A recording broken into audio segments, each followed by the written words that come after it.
Hello students, welcome to my YouTube channel. Today we will do the first poem from your syllabus, Prayer of the Woods, written by Anonymous. यानी कि इसके कवि का जो है वो नाम नहीं मालूम है.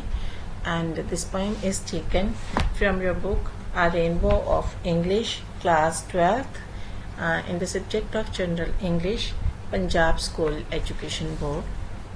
तो इसमें जो कवि है वो कहते हैं, उन्होंने एक वृक्ष के माध्यम से या जंगलों के माध्यम से जो है मनुष्य को संबोधित करते हुए कहा है कि उसकी उनके जीवन में क्या महत्वता है. यानी कि जो वृक्ष है या जंगल जो है उनकी मानवीय जीवन में क्या महत्वता है, क्या इम्पोर्टेंस है, उसके बारे में बताया है कि कैसे वो उनके बर्थ से लेके उनके लाइफ के अंतिम सांस तक उनके काम आते हैं.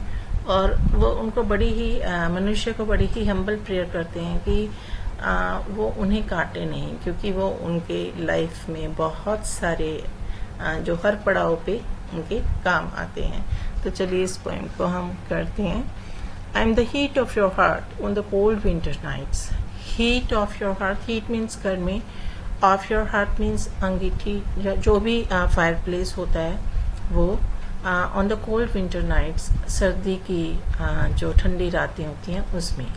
तो जो जंगल हैं या जो वृक्ष हैं वो मनुष्य को संबोधित करते हुए कहते हैं कि मैं सर्दी की रातों में अंगीठी का जो हूँ, अंगीठी में जलकर आपको जो है गर्मी देता हूँ. The friendly shade screening you from the summer sun, और जो मेरी छाया है वो आपको गर्मी की दोपहर में जो सूरज की गर्मी होती है उससे वो बचाती है, उनको छाया देती है. And my fruits are refreshing drops, और जो मेरे फ्रूट्स हैं यानी कि जो इनके फल हैं वो भी उनका रस जो है वो उनकी प्यास को बुझाता है. कब बुझाता है? जब वो अपनी यात्रा पे होते हैं. यानी कि जब कोई पासरवाई उनके पास से निकलता है तो वो उनके फ्रूट जो हैं उनको पीकर अपनी प्यास बुझा लेता है. सेकेंड स्टेंजा है. आई am the beam that hold your house, the board of your table, the bed on which you lie, and the timber that build your board. I am the beam that hold your house. हमारे घर जो होते हैं, आपने बच्चों देखा होगा कि उसमें बीम लगे होते हैं लकड़ी के. जो पुराने घर होते थे उसमें बीम होते थे. ठीक है, आजकल तो गार्डर्स वगैरह होते हैं या फिर जो लेंटर वगैरह डाल लेते हैं. लेकिन जो पुराने घर होते थे उसमें जो बीम होते थे बड़े बड़े लकड़ी के, उसके ऊपर ही छत जो थी वो खड़ी होती थी या फिर जो दीवारें थी उनको सहारा देते थे. तो कहते कि आई am the beam that hold your house, कि मैं आपके घर को जो एक सहारा देता हूँ, एक बीम हूँ. The board of your table, और जो आपका मेज है उसका जो बोर्ड है जिस पे रख के आप पढ़ाई करते हैं अपने बुक्स को या फिर आप खाना खाते हैं. ठीक है, वो जो बोर्ड बना होता है टेबल का वो भी लकड़ी का बना होता है. The bed on which you lie, और वो बेड जिस पर कि आप सोते हैं वो भी लकड़ का बना होता है. And the timber that build your board, और जो आपकी कश्ती होती है वो भी लकड़ी से ही बनी होती है. तो हमें लकड़ी कहाँ से मिलती है बच्चों? जंगलों से या वृक्षों से. ठीक है. आई am the handle of your हो, और हो जो होता है वो एक खुरपा टाइप जो होता है उसको बोलते हैं. उसमें एक हैंडल लगा होता है, वो लकड़ी का लगा होता है, और आगे उसकी बहुत तेज धार जो लोहे की चीज बनी होती है जिससे कि आप जिसको कुदाल बोल सकते हैं हम, है ना. तो उसका हैंडल होता है वो लकड़ी का बना होता है. The door of your homestead, और कहते जो आपका घर होता है उसका दरवाजा भी किससे बना होता है? लकड़ी से ही बना होता है.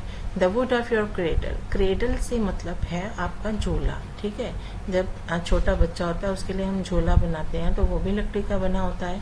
And the shell of your coffin, और आपने देखा होगा कि एक डेड बॉडी को एक लकड़ी के बॉक्स में लेके आते हैं तो उसे कॉफिन बोलते हैं.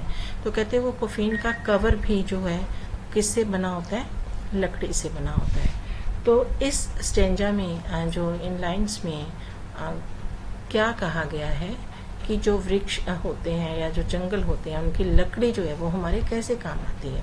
हमारे घर की छत को सहारा देते हैं उनके बीम, जो लक्कड़ से बने होते हैं। ठीक है, जिस टेबल पर आप बैठते हो उसका जो बोर्ड होता है, ऊपरली सतह होती है, वो भी लकड़ी की बनी होती है। जिस बेड पे आप सोते हो वो भी लकड़ी का बना होता है। ठीक है, आपकी जो कश्ती होती है वो भी लकड़ी की ही बनी होती है। और वो कुदाल जिससे कि आप अपने गार्डन में काम करते हैं, वो कुदाल का जो हैंडल होता है वो भी जो है लकड़ी का बना होता है। आपके घर का दरवाज़ा भी उसके ही बना होता है।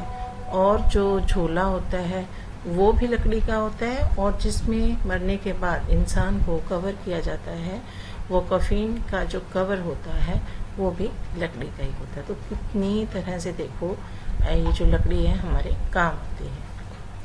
In third stanza, what does the third stanza says?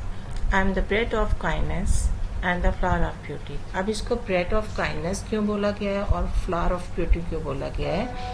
क्योंकि ये सुंदरता का निचोड़ है। क्या? वृक्ष। ठीक है, दयालुता भाव रखते हैं।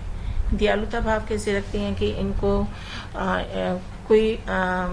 अगर हम इन्हें लगाते हैं, ठीक है, तो बदले में ये हमें क्या देते हैं? छाया देते हैं। और क्या देते हैं? फल देते हैं। और क्या देते हैं? घर बनाने के लिए, फर्नीचर बनाने के लिए जो है लकड़ी देते हैं। आग जलाने के लिए हमें लकड़ी देते हैं। तो हर तरह से ये हमारे काम आते हैं। तो बहुत ही काइंड होते हैं। ठीक है, ये हु पास बाय, और फिर ये जो इनके पास से लोग गुजर रहे होते हैं उनको संबोधित करते हुए कहते हैं कि जो मेरे पास से गुजर रहे लोग हैं, लिसन टू माई प्रेयर, कि मेरी प्रार्थना सुनो, हार्म मी नॉट, मुझे नुकसान मत पहुंचाओ। क्यों नुकसान नहीं पहुंचाना चाहिए? क्योंकि जो वृक्ष होते हैं वो बहुत तरीकों से हमारे जो काम आते हैं और हमारे लिए जो बारिश लाने का काम भी जो है वो वृक्ष तो करते हैं। ठीक है बच्चों, तो this was a beautiful poem, the prayer of the woods. I hope कि आपको समझ आ गई होगी। अगर आपने ये वीडियो अच्छे से देखा है, सुना है, तो आपको ये पोएम बिल्कुल समझ आ जानी चाहिए। और फिर मैं इस पोएम में से ही स्टेंजास जो हैं उससे रिलेटेड जो क्वेश्चंस हैं वो इसके जो डिस्क्रिप्शन बॉक्स है उसमें डालूंगी, और आप वो टेस्ट जो है ऑनलाइन टेस्ट ज़रूर कीजिएगा।